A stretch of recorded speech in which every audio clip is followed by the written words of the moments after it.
I didn't just like jump in to work with police. It really started out of prayer. And then in that interaction, the Lord said, well, what did I take you out of? And I came from a background of gangs. I said, okay, God, you want me to go back to the streets, to the gangs, to reach out to these guys.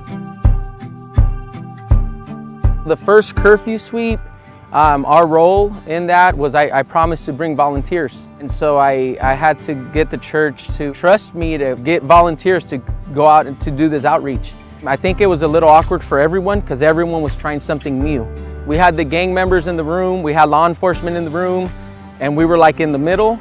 They were looking at us like, what are you doing? The law enforcement were like, is this gonna work? What's happening? So we did a strengths assessment. It required everyone to step out of their comfort zone. And as we got going, there were some facilitated discussions, and we focused on the similarities between the two groups. Both groups are risk takers. They wanted a sense of belonging, a pride in who they were and who they were affiliated with. So there was a lot of similarities, even though they're on different sides of the law. The lens of on both sides began to shift, and to say, it's not really us versus them, but it's just us trying to work together to improve our life, to improve our community.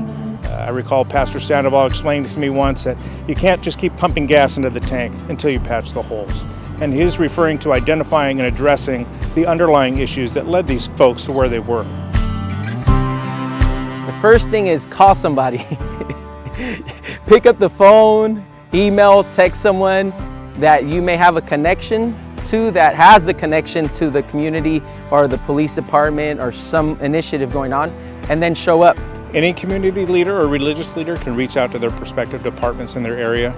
Most police departments will have a community relations department or a media relations that does some kind of community outreach, and they can find out what role they can play in their community.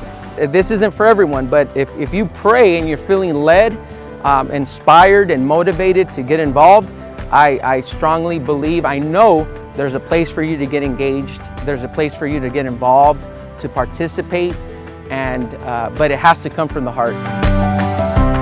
When we can get a youth that used to be on probation, that hated a probation officer, hated police department, and at their graduation can now go up to a police officer, not only shake their hand, but give them a hug, that speaks volumes.